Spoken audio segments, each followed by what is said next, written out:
Good morning and welcome to historic Launch Complex 39A. My name is Benji Reed. I'm the Senior Director of Human Spaceflight Programs here at SpaceX, and it's an honor to be here and have all of you join us today and this marvelous crew of Inspiration4. First, let me set the stage just a little bit and tell you about where we are. As I mentioned, we're at Launch Complex 39A here at NASA's Kennedy Space Flight Center. This is a launch pad that has seen decades of historic work, whether it's Saturn V's and Apollo spacecraft or the space shuttle or SpaceX's own Falcon 9 and Falcon Heavy rockets with Dragons or satellites on top. It's quite an honor to be here, and kind of gives me goosebumps, and it's exciting. You may not see where we are now, but if we look out towards the pad right now where the crew is getting to look, this is where they will be launching from for their mission. And in fact, this is the same pad, of course, where we were able to launch Bob and Doug last year, the first two astronauts, American astronauts, to launch from the United States on a U.S. spacecraft in almost 10 years since the space shuttle was retired. And since that time, in the last 6 months, we have launched 4 more astronauts to the space station who are there right now. And in just a short period of time, on Earth Day, coming up here in the next month, April, we will be launching 4 more crew members on the Crew 2 mission. They'll go up, they'll spend a few days, and the Crew 1 crew will come home. And it's pretty exciting if you look behind me, because in fact that booster right here on my left is the booster that launched the Crew 1 crew. And it's going to be the booster that launches the Crew 2 crew as well, because Crew 2 will be launching on a flight-proven Falcon as well as a flight-proven Dragon. Dragon Resilience will be flying our Inspiration4 crew here. And if you look to my right, another testament to the exciting historic nature of what we're doing here is what we call our fleet leader. It's a Falcon 9 that has launched 9 times, the most of any Falcon 9s launched and returned. So how does all of this happen? Very large part of this is our partnership with NASA. NASA's been a key player and a key partner in everything that we do. And of course, the Commercial Crew Program itself is an innovative and really revolutionary concept by NASA to partner with commercial space entities like ourselves to be able to provide space transportation services and really open up the space economy in low Earth orbit and beyond. And that's what allowed us to do the mission last year with Bob and Doug, and continuing to do more missions with NASA astronauts, and really what leads us to today to being able to launch the first all commercial astronaut mission to orbit. Launching humans, launching crew is fundamentally what SpaceX is all about. We were founded on the notion of making life multi-planetary. We fundamentally think that a life that's with humans out exploring the stars is more exciting than a life if we're not. And this mission here is going to bring us one step closer to exactly that. Launching people is a sacred honor. We take it seriously, and we want to make sure that we do it safely and keep everybody safe. You'll notice today in our COVID environment that we are socially distanced. We're wearing masks. We take them off when we're speaking and put them back on. And actually a number of us are already vaccinated. So without further ado, I'd like to introduce you to the gentleman on my left, Jared Isaacman. Jared is not only an adventurer and a great entrepreneur, he's the CEO and founder of Shift4 Systems, but I can say from personal experience, he's just a really great person, and it makes me very happy to know that he'll be commanding our next mission.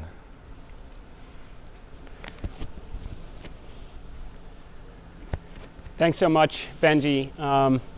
Look, I just want to echo your comments on how much appreciation we have for NASA, but also to the visionaries and the innovators at SpaceX who've made this moment possible. Thank you for that. It's really an honor and a lifelong dream to be here, at the epicenter of really awe-inspiring history. Kennedy Space Center and Cape Canaveral Space Force Station are home to the birthplace of human spaceflight, with programs like Mercury and Gemini. Missions, like Pioneer and Voyager and Hubble and New Horizon were all launched from here and have helped us understand really how little we know about the worlds beyond our own. Launch Complex 39A specifically is really hallowed ground, and it's produced historic achievements under iconic program names like Apollo and Skylab and Space Shuttle. And there are many heroes that have made these history-making programs possible, not just the astronauts, but the scientists, the engineers, the researchers, and the countless other visionaries. And not all of them really had their story told the way we're fortunate to tell our story today. Each of these pioneers that came before us really deserve our deepest respect, our admiration, and our thanks. Gathered in front of the launch pad that really continues to serve as the gateway to the stars is a vivid reminder of all the effort that it took to get to this point. This year marks the 60th anniversary of the first human spaceflight. And since then, we've had about 555 others have really made that journey.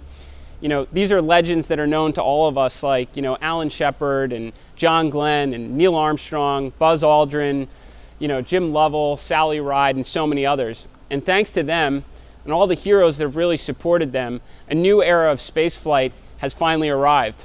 And they really were just the proud beginning. Because as Benji mentioned, last year, Bob and Doug became SpaceX's first NASA astronauts to fly on Dragon, which has really paved the way for Inspiration4.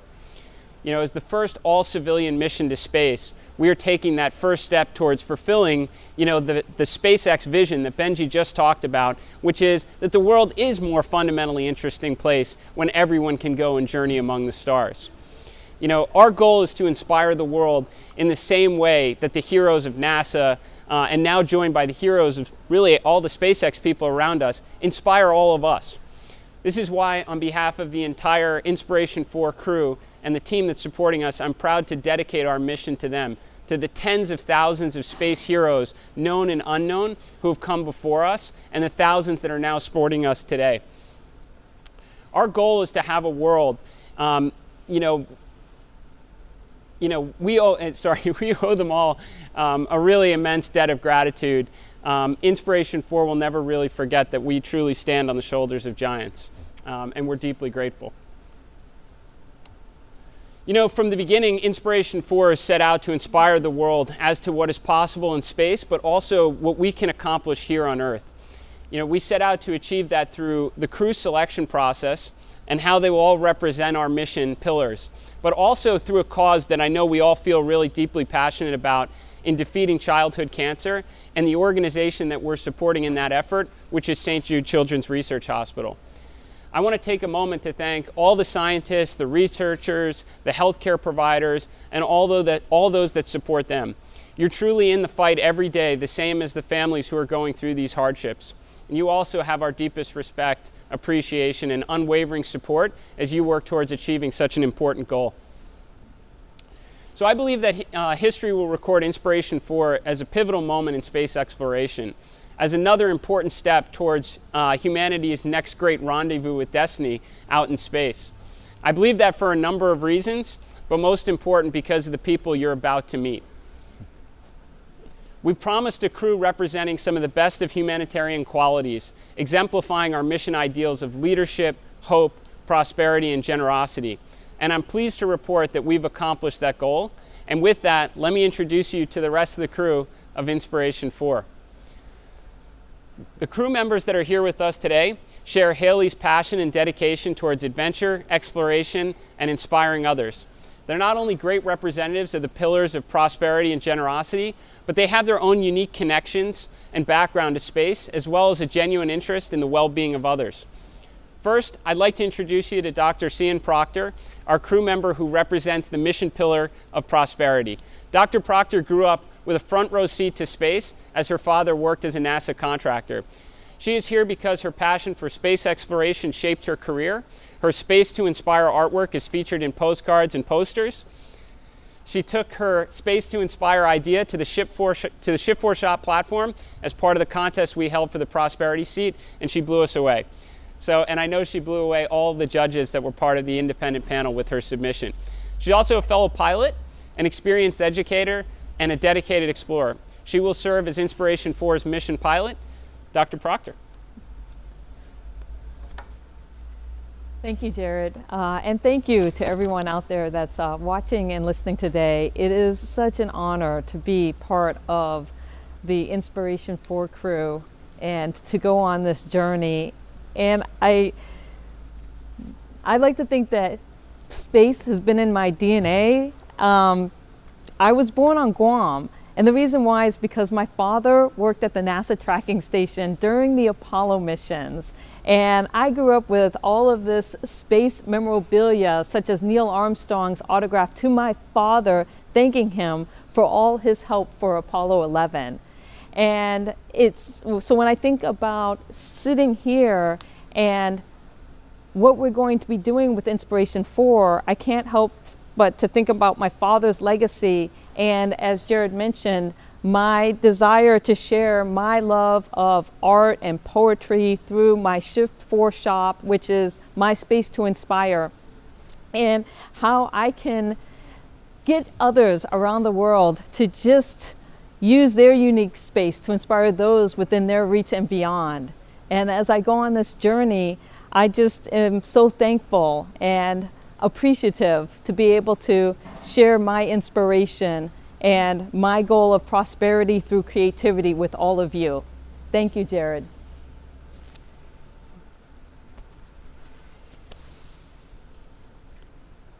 Thank you, Sian.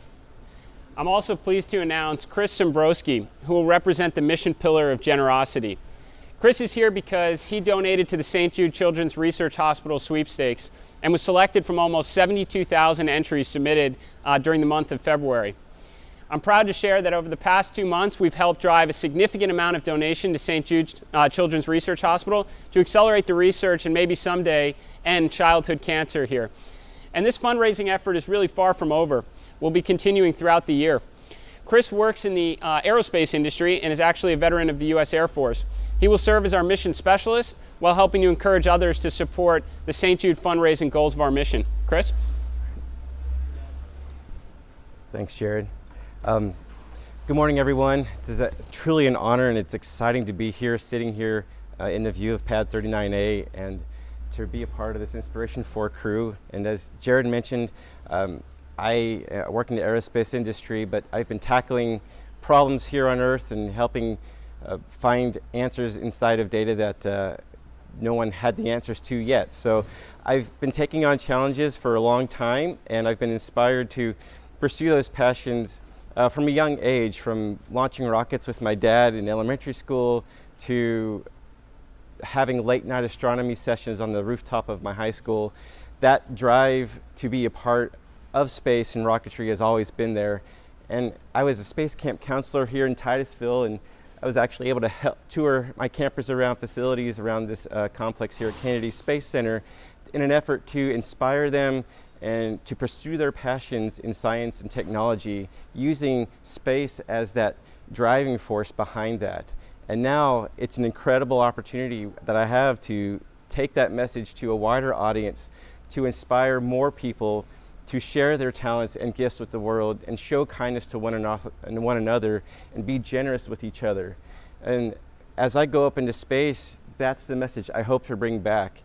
And I really hope that once I am up there and supporting our crew as a mission specialist, that I am able to experience what it's like to look back down at Earth and see our beautiful blue ball sitting there with no lines, no walls, and realize what incredible opportunities we have if we just continue to show kindness to one another and reach out and be generous with our talents. And I am extremely excited to be part of the Inspiration4 crew. And Jared, thank you again for this incredible opportunity.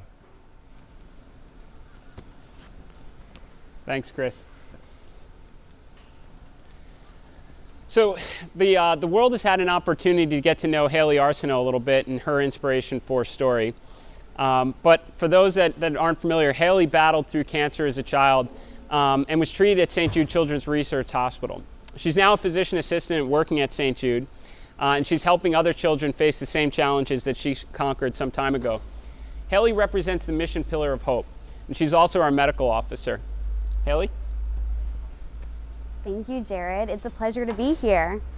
So since I joined the crew about a month ago, I've had so many opportunities to share my story and to inspire people in ways I never imagined possible. I've heard from many families who are struggling with their own cancer journeys. And I've gotten to share my story with kids who are going through the exact same thing that I went through 19 years ago. And I tell them to never lose hope. And it's an incredible honor to be part of this Inspiration4 mission. I'm so excited about the amazing work that we're going to be able to do. And while we have a really fun adventure ahead of us, I know that we're going to do some incredible work back here on Earth. So thank you, Jared.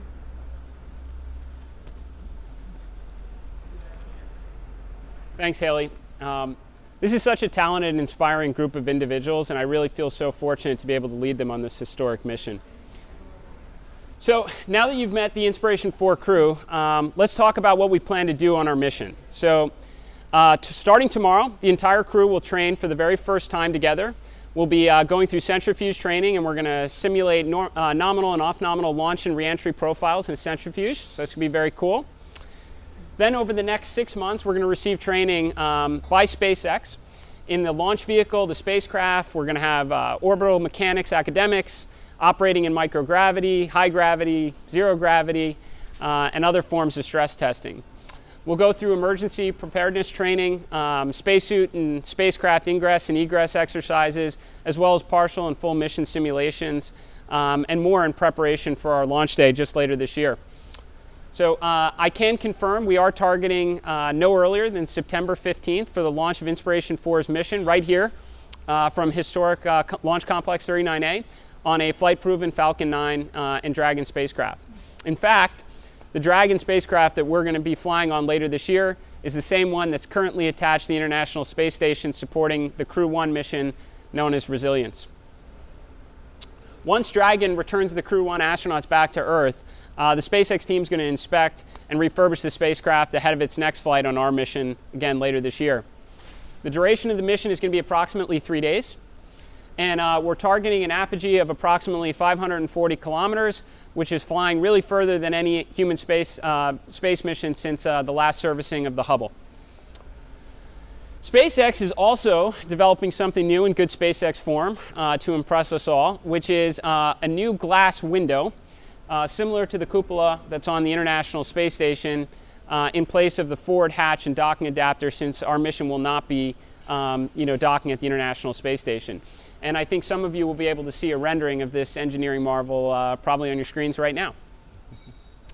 So the orbital altitude that we're going to reach of north of 540 kilometers is actually symbolic, especially when you think about all of the missions that are going to follow ours, including the return to the moon and then on to Mars.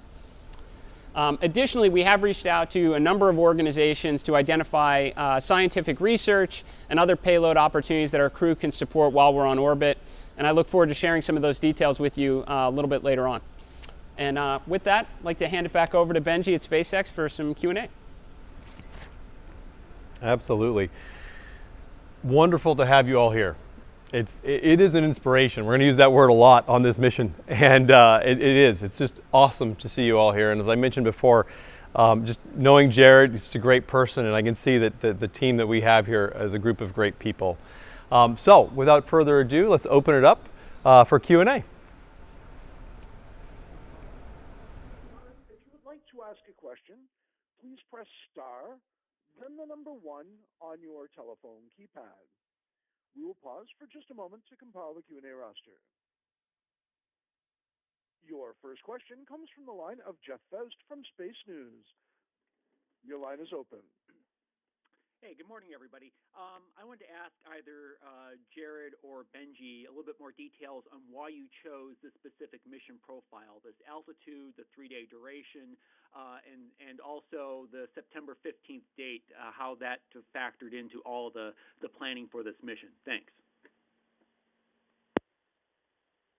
So I'm sure both Benji and I can contribute to the question, because it was a super collaborative effort, between SpaceX and Inspiration4. I think the idea of keeping a 51.6 degree inclination is to preserve all of the abort and recovery options that already that infrastructure that already exists to support other International Space Station missions. I think the 3-day duration is a good balance between the capabilities of the Dragon spacecraft and just how much time you want to spend in a pretty relatively small, space for a couple days together. And then in terms of the altitude, I think that's probably the most special part of the mission. Picking 540 kilometers, it should send a message, right?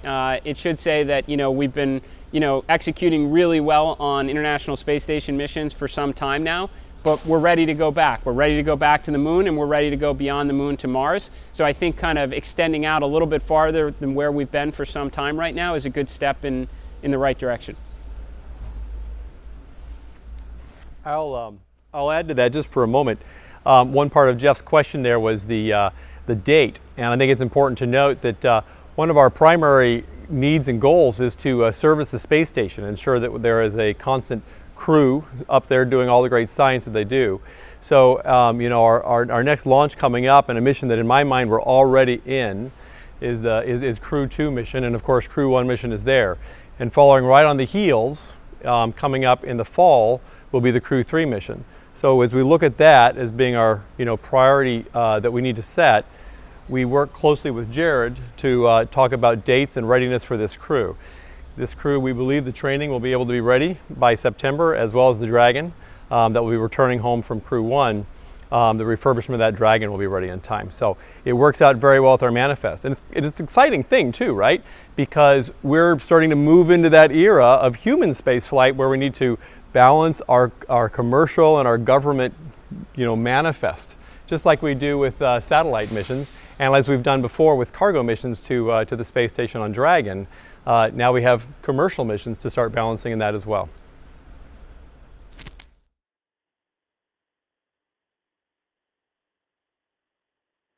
Your next question comes from the line of Eric Berger from ARS Technica. Your line is open.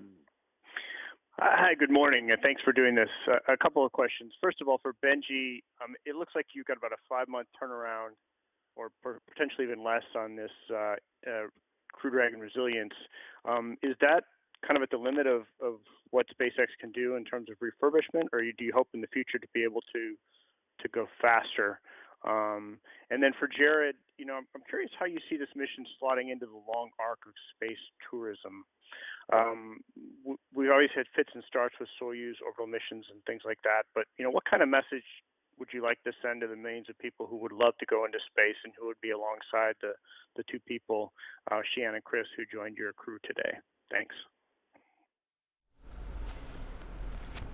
So in terms of the refurbishment time, we have an awesome team out here, down here on Cape Canaveral Air Force Station and Kennedy Space Center, who do refurbishment all the time, right? We've been flying a lot of boosters like the one behind me and the one on the other side as well. And they know how to do refurbishment. We've also been refurbishing a number of Dragons. Dragon has flown a number of times to station and reflown at least 9 times. And so we understand that, and we've been working on the development even of Dragon 2, which is the crew and new cargo variant, was designed from the beginning for rapid reflight. So we feel very good about the time frame that we're working in.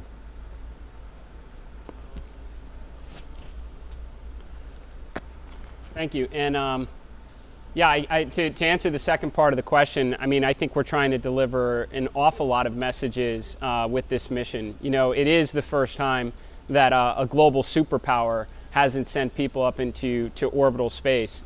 And I think that should send a message of all the things to come, right? We know someday in the future, 50, 100 years from now, you're going to have a lunar base at some point. You're going to probably have some sort of a Martian colony. But you have to start somewhere. And I think when this mission is complete, people are going to look at it and say it was the first time everyday people could go to space. And that's important, right? Because when you think about it, you do have a better chance of getting struck by lightning than becoming a NASA astronaut. And this has to eventually open up to more people. I think it'll come away with a number of other firsts. You're going to have the youngest American going to space. You're going to have the first astronaut with a prosthesis going to space, which should pose the question after this mission of what else can we do? How else can we further open up space for more people that it wasn't previously accessible to? And I think you're going to have a heck of a fundraising effort that's going to raise an awful lot of money to accomplish an awful lot of good here on Earth, so we earn the right to go out and explore among the stars. And that should be a model, I think, for other great endeavors in the future as well. So I hope that we're going to be able to take a lot of things away from this mission.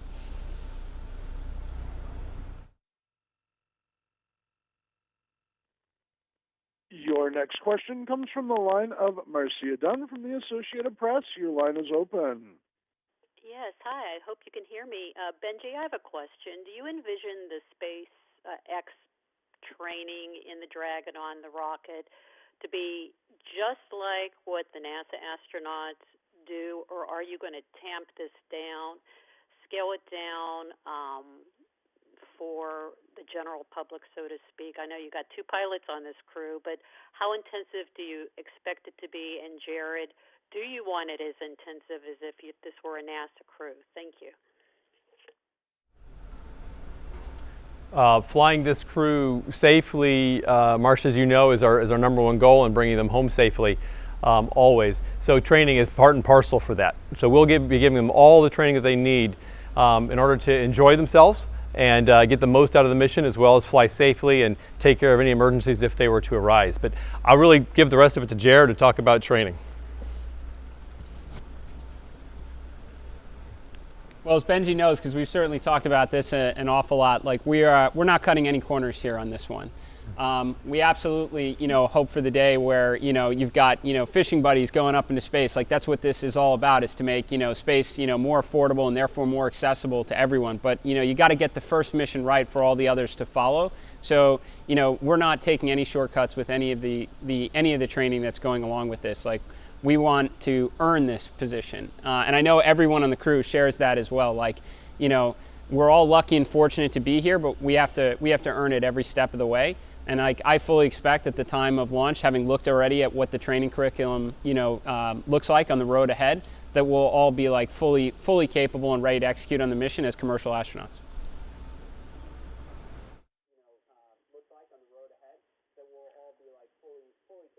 Your next question comes from the line of Irene Klutz from Aviation Week. Your line is open. Thank you. Good morning and congratulations. 2 questions for Benji. Will the installation of the glass window in place of the forward hatch and docking adapter require any permissions or any oversight by NASA? And for Jared, how far down in the vetting process did you need to go to come up with your crew? Were these was everybody the first one picked, or were there some people that for one reason or another were not able to be selected? Thanks. All right, in terms of the cupola, first of all, it's just awesome. It's the coolest thing ever. And there's a lot of neat firsts about this mission. I mean, above all, and as Jared keeps saying, and I think it's incredibly important to recognize, is that these are everyday people that get to go to space. And that gives me goosebumps even right now talking about it. But then the fact that we can give everyday people the coolest window that's ever flown, that's awesome. So, and in terms of the engineering and the safety, absolutely utmost. We've done all the engineering work. We're continuing to go through all the analysis and testing and qualification to ensure everything's safe, and that it doesn't preclude any use of this spacecraft for other missions. And NASA has deep insight to everything we do for crew missions, from our factory through our launch vehicle, the Falcon, all the way through Dragon, all of our operations, everything we do, NASA has deep insight, and they're great partners. And they have fleet-wide insight too, which means they get to see what we're doing and how we're analyzing this cool window. So we'll make sure they're part of the plan and go from there.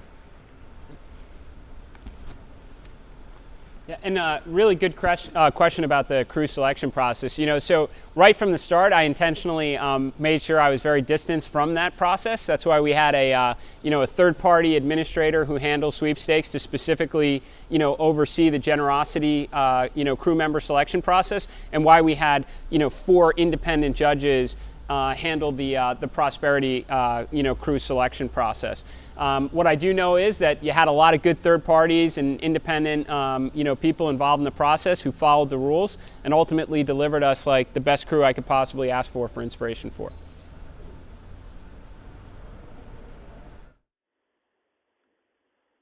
Your next question comes from the line of Chelsea Code from Space.com. Your line is open.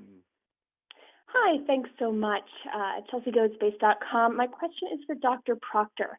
I'm curious, as a multiple times over analog astronaut, how that experience has prepared you for this mission, and also as a scientist, but also as an artist, what you hope to bring back to Earth after completing this mission.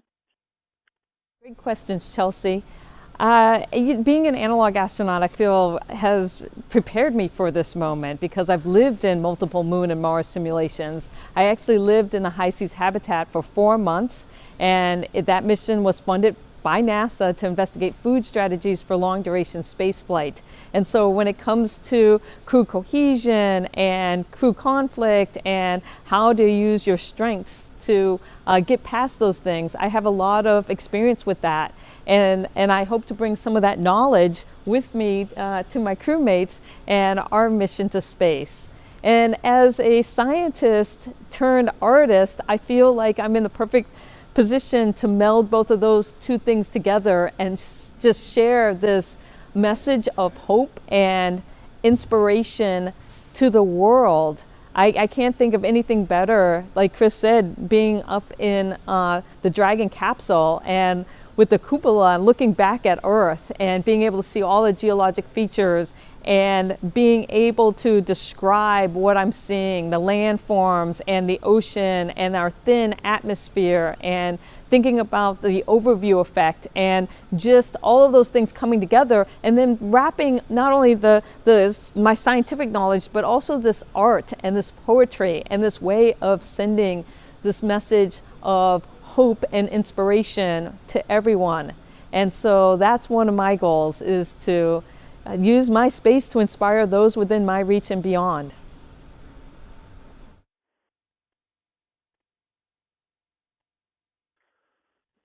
Your next question comes from the line of Robert Perlman from Collect Space. Your line is open. Thank you. Possibly for Jared or for anyone who wants to take it. When I think back to, or trying to find a parallel to other types of activities like this, when you think about non-career explorers going off and doing extreme travel, you associate with, like, if they climb Mount Everest, they have an experienced Sherpa with them. If they dive to Challenger Deep, they have a submarine designer who's done it multiple times. If there was a fifth seat, would you want an experienced astronaut on board as your guide? And without that, do you want to have, or have you appointed a former astronaut or even current astronaut as your crew's mentor for preparing on the ground?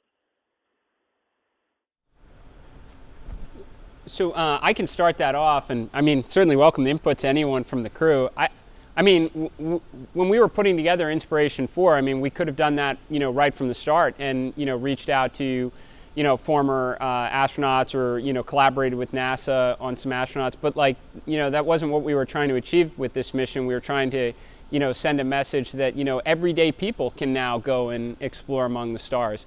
But that doesn't mean we're going up unprepared. To your question, we've all now had the opportunity to speak to several current and former NASA astronauts, and those conversations don't end today. They're going to continue all the way up through launch, and we certainly hope to learn from a lot of their experiences. We're also going to get really prepared for this trip. You don't go up on Everest right after just a hike in the backyard. You build your way to it. You do a lot of training climbs. You build up that experience and confidence to take on something like that. It will be no different really with our mission. We're going to be training constantly, just as I talked about earlier, so that we're well prepared for this mission. And I will add on to that I feel so fortunate that former NASA administrator and astronaut General Charlie Bolden was one of the people who endorsed my video on Twitter and has already reached out to congratulate me and to share his wisdom with us and the crew. I also have my good friend, former astronaut Scott Perezinski, who has also reached out and said, if there's anything that he can share with us, that he will. And so being able to have astronauts that have inspired me, and I've been able to become friends with them because I was that close to becoming a NASA astronaut myself. I was a finalist in the 2009 NASA selection process. And I feel so fortunate that, again, that's something that I can bring to the crew before we launch. I think that we'll have time for maybe just 2 more questions. Your next question comes from the line of Mary Liz Bender from Cosmic Perspective. Your line is open. Thank you so much. Dr. Sian Proctor, I am so emotional and excited for you. She's a dear friend of mine, everybody, and she deserves this seat so much. I just want to say, Sian, I can't wait to talk to you personally, but can you please just tell me right now what that moment was like when you got that call? And Hayley and Christopher, I would love to hear from you all as well if you can. Thank you. Mary Liz, I got to tell you and everybody who's watching, it was the best moment. I like to do the analogy of Harry Potter when he finds out that he's going to be a wizard and he's like, I can't be a wizard. and just that kind of shock and awe and the realization that it's setting in, that this is real, that instead of that no call, I got the yes. And it's that life-changing yes moment, something that I have wanted my entire life. And I'm so thankful and so happy to be here. And I feel so fortunate that I'm going to space with these people around me. And so it was amazing. I loved it. Sure. So when I found out just 3 weeks ago that I was going to space, getting on a Zoom call with Jared and the mission director Kid, it was just a moment where I had no idea this is exactly what they wanted to talk to me about. I still thought I was part of a large pool of candidates that they were doing some pre-verification to, weed out folks that you may or may not want, and that was not the case at all. And the fact was that they had picked my name, or my name was actually it was my friend whose name was picked, but he couldn't go for personal reasons and gave them my name. And I had entered the contest as well, but it was just this feeling like, okay, we're going to the next step where I'm now going to go through an interview process. But no, Jared was there, and Kid was there, and my friend was there who I hadn't seen or spoken to for several months, and really good to see him there. But it was this moment of, oh, I'm going to space. You picked me. Wow. Cool. Wow. I mean, it was that moment of shock. You didn't have any great reaction from me there. They haven't seen me react until like a few days later when we started going through some initial training and taking tours at SpaceX. And now it's just all the emotion and excitement's coming out. You have those, intense moments where some of the things that you've only seen or on TV or from videos or from movies, to see behind the scenes, having those opportunities to see them in person, those were just some incredible, overwhelming moments that we've gotten to experience together over the last couple of days that really bring this all to life and makes it feel so real, and yet it's still so surreal. Having this opportunity with these guys to share that moment of inspiration with the world, to share that generosity that's been afforded to me and bring that message to everybody else, I really can't describe it any better than just wow. Mary Liz, thank you for the question. I think my perspective of finding out was a little bit different because I hadn't even heard of Inspiration4 at the time. It was when Inspiration4 was still a secret. And I work for St. Jude, and St. Jude said they had something to talk to me about. And they called me and they told me about Inspiration4 and how it was Jared's idea to use this first all-civilian mission to space for good and to benefit St. Jude Children's Research Hospital. And then they asked if I wanted to go with them. And immediately I said yes. And I remember getting off the phone and my hands were shaking. It was just so exhilarating. This is definitely not something I ever imagined would happen, but I think that's what it makes it so fun for me. And I'm incredibly fortunate to be part of this really great team.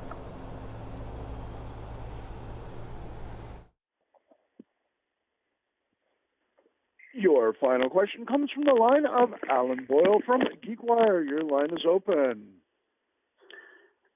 Thank you. I wanted to follow up with Chris. I know that you're based in the Seattle area and in Everett, and what is this going to do for your day job? Are you going to continue to be working, or are you going to be a full-time astronaut trainee starting today? Right. Well, first and foremost, my full-time day job is to be, the father to my kids and a husband to my wife, and that's a responsibility I take first and foremost as my priority. And then I do have that full-time day job, and that it's going to be a balancing act. And I do have a great team. I am fortunate enough, though, to have an awesome supervisor and company that I'm working for that has flexible time and schedules, and they understand people have lives outside of work. And I just can't think of any greater opportunity to take that extra time than to be part of this crew. And being that ambassador, not just for Inspiration4, but bring that inspiration back to my company and kind of share that message with them. I think it's going to be a challenge, no doubt. Balancing everything is a challenge, even as all parents know. We've all got things we have to take care of. But I am more than willing to give forth the effort, and as Jared mentioned earlier, to earn this spot throughout the next several months as we prepare for our first ever all-civilian spaceflight.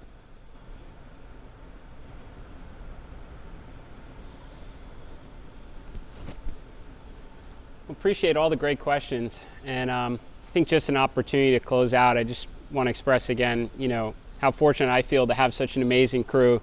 Kind of been saying it all along since we announced the Inspiration4 mission that the stars have continued to align for us every step of the way, and have continued to do so here with our crew. We've said it many times, but our mission, it's right in the name of Inspiration4, to deliver a powerful and inspiring message to people, not just about all the cool stuff that you can do out in space, but what we can accomplish here on Earth. And one of the means we wanted to deliver that inspiring message was through our crew selection process. To have people that can deliver a really powerful and inspiring message in their own right. And I know there's a lot of people that are out there and may never want to be astronauts someday, and may not be overly interested in rockets, but we'll look at Hayley and Dr. Proctor and Chris, and wind up coming away with something really powerful, whether it's hope and overcoming adversity to grow up and live your dreams, or with Dr. Proctor, never giving up because your dreams could be right around the corner, or Chris with the spirit of generosity to help others pay it forward.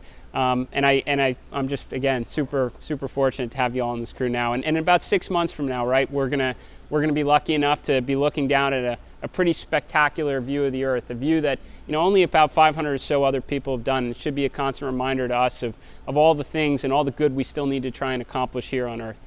So with that, thank everybody again for being here with us today and learning about Inspiration4.